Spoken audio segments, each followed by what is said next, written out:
اللہ کے نبی صلی اللہ علیہ وسلم کا فرمان ہمارے سامنے ہے کہ نیک اعمال میں جلدی کریں. جتنی جلدی آپ نیکیوں کو جمع کر سکتے ہیں کوشش کریں سستی اور کاہلی کے شکار ہرگز نہ ہو, کیونکہ ایک دور آئے گا نیکیوں کی مہلت نہیں ملے گی, وقت نہیں ملے گا, آپ سوچتے رہ جائیں گے, فکر کرتے رہ جائیں گے اور تمنائیں کرتے رہ جائیں گے, لیکن وہ وقت نہیں آئے گا. فتنے اس قدر اس زمین پر پھیل جائیں گے کہ آپ کو نیکی کا وقت نہیں ملے گا. اللہ کے نبی صلی اللہ علیہ وسلم فرماتے ہیں, مسلم کی روایت ہے, بادروا بالاعمال فتنا كقطع الليل المظلم يصبح الرجل مؤمنا ويمسي كافرا ويمسي مؤمنا ويصبح كافرا يبيع دينه بعرض من الدنيا. اللہ کے نبی صلی اللہ علیہ وسلم فرماتے ہیں کہ نیک اعمال میں جلدی کرو, جلدی جلدی نیکیوں کو سمیٹ لو, اپنے دامنوں میں نیکیوں کو بھر لو, اس لیے کہ فتنے سیاہ رات, اندھیری رات کی ٹکڑوں کے مانند فتنے زمین پر اتریں گے, یہاں تک کہ ایسے فتنے اتریں گے کہ ایک بندہ مومن صبح میں ایمان والا ہوگا, اس کو ایمان کی حالت میں دیکھا جائے گا اور شام ہوتے ہوتے وہ اپنے ایمان کو بیچ ڈالے گا, کافر ہو جائے گا. کوئی شخص ہم دیکھیں گے کہ شام میں مومن ہے اور صبح ہوتے ہوتے اپنے ایمان کا سودا کر چکا ہے. اللہ کے نبی صلی اللہ علیہ وسلم فرماتے ہیں, یبیع دینہ بعرض من الدنیا, دنیا کے چند ٹکے کی خاطر اپنے دین کا سودا کر دیں گے. یہ ایسا پرفتن دور آئے گا, کیا ہمارا زمانہ وہ نہیں ہے؟ سب سے حقیر اور ذلیل اور کمتر چیز اگر ہماری نگاہ میں کوئی ہے تو وہ دین ہے. کوئی بھی ہمارے دین, ایمان اور عقیدے کا سودا کر سکتا ہے, کوئی بھی ہمارے ضمیر کو خرید سکتا ہے, ہمارے دین کا سودا کر سکتا ہے. یہ ہمارے ایمان کی حالت ہے, یہ ہمارے ایمان کی حالت ہے. میرے بھائیوں, اس ایمان کو اور اس پونجی کی حفاظت کیجئے, اس کو بچا کر کے رکھیے. لہذا نیک اعمال میں جلدی کیجئے تاکہ ان فتنوں سے, جب اس طریقے سے فتنے آئے جہاں نیکیوں کی مہلت آپ کو نہ مل سکے, آپ کی سابقہ نیکیاں موجود ہوں, اچھے اعمال موجود ہوں, جس کی وجہ سے اس طریقے کے فتنے اور حادثات آپ کی زندگی میں اثر انداز نہ ہو سکے. لہذا بڑی تعجب کی بات ہے کہ آدمی اپنی دنیا کی چند دن کی زندگی کے لیے اور چند دن کی روزی کے لیے اپنے آخرت کا سودا کر دیتا, اپنے دین اور ایمان اور زمین کو بیچ دیتا. ایک شاعر نے بڑی بہترین بات کہی تھی. شاعر کہتا ہے, عجبت لمبتاع الضلالۃ بالہدیٰ ومن یشتری دنیاہ بالدین عہد, کہ جو انسان اپنے ایمان اور عقیدے کو بیچ دیتا ہے, ہدایت کو بیچ کر کے گمراہی خرید لیتا ہے, وہ انسان تعجب خیز ہے. اور اس سے بھی بڑھ زیادہ تعجب خیز وہ انسان ہے کہ دنیا کی چند روزہ زندگی کے لیے آخرت کو بیچ دیتا ہے, آخرت کو بیچ دیتا ہے. آپ اگر دیکھ لیں تو یہ ہماری حالت ہے. ہم نے کہا سب سے حقیر چیز ہماری نگاہ میں ایمان اور دین ہے. کوئی بھی کبھی بھی انسان چند سکوں کے لیے اپنے دین کو بیچ دیتا ہے. یہ بڑی حیرت والی بات ہے میرے بھائیوں, سمجھنے کی چیز ہے. یہی ہماری اصل پونجی ہے. غیروں میں اور ہم میں پہچان کرنے والی چیز ہمارا دین و ایمان ہے. اگر اسی چیز کو بیچ کھائیں گے, یہی چیز اگر ختم ہو جائے گی تو پھر ہمارے اسلام میں ہماری کیا شناخت باقی رہ جائے گی, کیا پہچان برقرار رہے گی. لہذا ہم اپنے دین کا سودا ہرگز نہ کریں, دین کا سودا ہرگز نہ کریں. یہ بڑی تعجب والی بات ہے کہ گمراہی کو انسان خرید لیتا ہے اور ہدایت کو بیچ دیتا ہے. اللہ کے نبی صلی اللہ علیہ وسلم نے کہا ایک زمانہ آئے گا جب لوگوں کی یہ حالت ہوگی. لہذا ہم اپنے عمل کے ذریعے یہ ثابت کر کے دکھائیں کہ ہم اپنے ایمان میں پختہ ہیں, اپنے ایمان میں کامل ہے, ہمارا ایمان اچھا اور سچا ہے. اس چیز کو ثابت کر کے ہم اپنے عمل کے ذریعے دکھا دیں. اسی طریقے سے یہ موجودہ دور اور فتنوں کے دور میں ہماری ایک بڑی ذمہ داری ہے, وہ یہ کہ دینی تعلیم کو اہم کریں.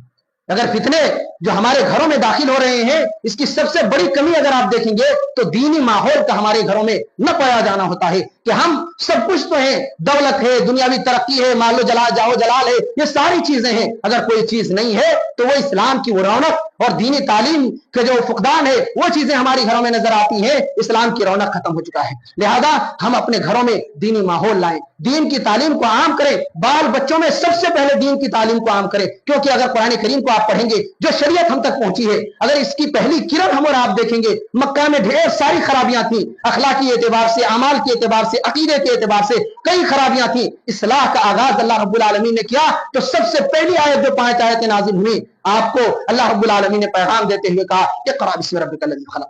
میرے محبوب آپ پڑھیے, اور پڑھیے اس رب کے نام سے جس نے آپ کو پیدا کیا.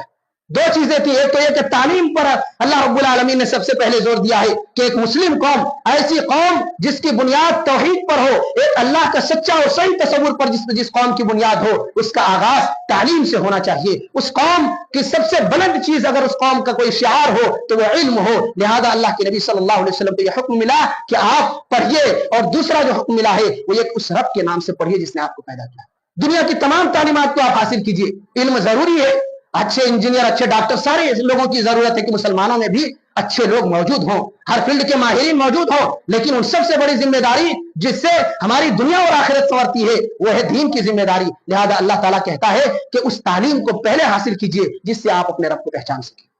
آپ کے رب کی معرفت ہو سکے اس تعلیم کو پہلے حاصل کیجیے. تو یہ پہلی جو ہماری اسلام کی جو تعلیم ہے اس کا آغاز ہی پڑھنے سے ہوتا ہے اور دینی تعلیم سے ہو رہا ہے کہ ایسی تعلیم آپ اپنے بال بچوں کو اور اپنے آپ کو دلائیے جس سے آپ اپنے رب کو پہچان سکیں. ہمارے علاقے میں, ہماری سوسائٹی میں, ہمارے گھروں میں, ہمارے ماحول میں اگر کسی چیز کی سب سے زیادہ کمی ہے وہ دینی تعلیم کی کمی ہے. اور یہی وجہ ہے کہ کوئی بھی فتنہ آتا ہے ہمارے پاس علم کی قلت کی وجہ سے, دین کی کمی کی وجہ سے ان سارے فتنوں کے ہم شکار ہو جاتے ہیں, ان برائیوں میں لت پت ہو جاتے ہیں اور ہمارا دینی ماحول اور بھی خراب ہو جاتا ہے. لہذا ضرورت اس بات کی ہے کہ ہم اپنے بال بچوں کی طور پر حفاظت کریں کہ دنیا کے ساتھ ساتھ دین کی جو بنیادی اور ضروری تعلیمات ہیں جس سے وہ اپنے اخلاق, اپنے اعمال, اپنی عبادتوں کو درست کر سکے, ان تعلیمات کو ضرور اپنی اولاد کو دلائیں تاکہ وہ برباد ہونے سے اپنے آپ کو بچا لیں. ایک اور بڑی وجہ ہے فتنوں کے دور میں بڑی ذمہ داری جو ہماری ہے وہ یہ ہے کہ اہل علم سے جڑے رہیں, علماء کرام سے جڑے رہیں اور ان لوگوں سے دور رہیں جو علم کے نام پر جہالت کو پھیلاتے ہیں.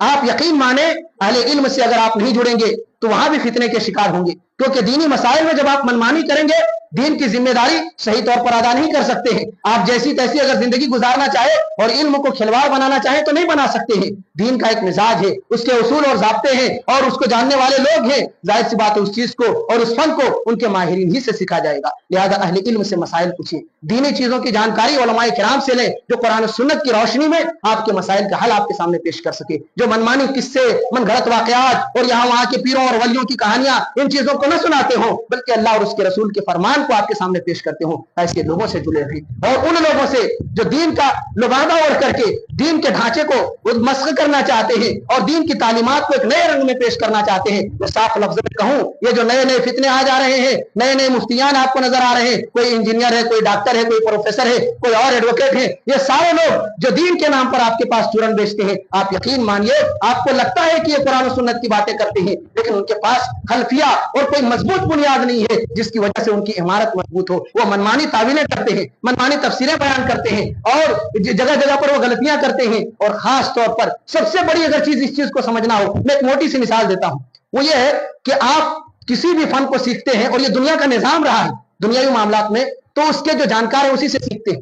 آپ کے پاس اگر بیماری آئی ہے, دنیا والے لاکھ کہیں کہ فلاں دوائی آپ کھائیے آپ ٹھیک ہو جائیں گے, آپ کو پھر بھی دل میں تذبذب اور شک پیدا ہوگا کہ نہیں پہلے ڈاکٹر صاحب کو دکھا لیتے ہیں, وہ اس فن کے متخصص ہے, اس فن کو جانتے ہیں, وہ جیسی رہنمائی کریں گے ویسے ہی کام کریں. کیوں؟ کیونکہ جان کا خطرہ ہے, جان کا خطرہ ہے. اگر گڑبڑی کریں گے, منمانی کریں گے تو جان جائے گی. یہاں ایمان کا خطرہ آپ کو محسوس نہیں ہو رہا ہے؟ کوئی بھی آ رہا ہے کہیں سے پڑھ کر کے, جب وہاں ان کی دکانیں نہیں چلتی ہیں پھر وہ دین کا نام لے کر چند کتابیں پڑھتے ہیں اور مفتی بن جاتے ہیں اور آپ بخوشی ان کو قبول کر لیتے ہیں. تو آپ کے نگاہ میں ایمان اتنا کمتر ہے اور دنیاوی معاملات میں آپ اتنے حساس ہیں. یا آپ اپنے نظریات کو تبدیل کیجیے, آپ دین کے معاملے میں اتنے حساس بنیے. ہرگز نہیں. جو دین پڑھنے والے ہیں وہ بچپن سے اصول, ضابطے, قانون ساری چیزوں کو پڑھتے ہیں اور ان بنیادوں کے اعتماد کو سامنے رکھ کر کے پھر وہ سارے مسائل کو حل کرتے ہیں.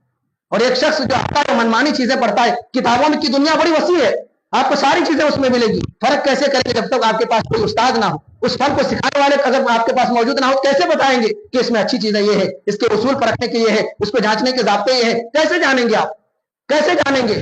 تو میرے بھائیوں اس چیز کو یاد رکھیں کہ جب دنیاوی معاملات میں ہم غیر اس کے متخصص, جس فن کو ہم سیکھ رہے ہیں اس کے متخصصین سے اس فن کو نہیں سیکھتے ہیں, نہیں لیتے ہیں, تو پھر دین کے معاملے میں یہ ہماری اتنی سستی اور کاہلی کی. دین کا معاملہ اور بھی حساس ہے, اس میں اور بھی زیادہ چوکنا چاہیے. کوئی بھی آئے جو دین کے نام پر اور حدیث نمبر اور فلاں نمبر کے نام پر آپ کو دھوکے دے تو آپ اس دھوکے میں مبتلا ہونے سے بچیں, مبتلا ہونے سے بچیں. اہل علم جن کو آپ جانتے ہیں کہ ہمارے بڑے علماء کرام ہیں اور اللہ تعالیٰ نے ایک رتبہ دیا ہے, علم دیا ہے, ان سے آپ مسائل کے حل کے لیے رجوع کریں.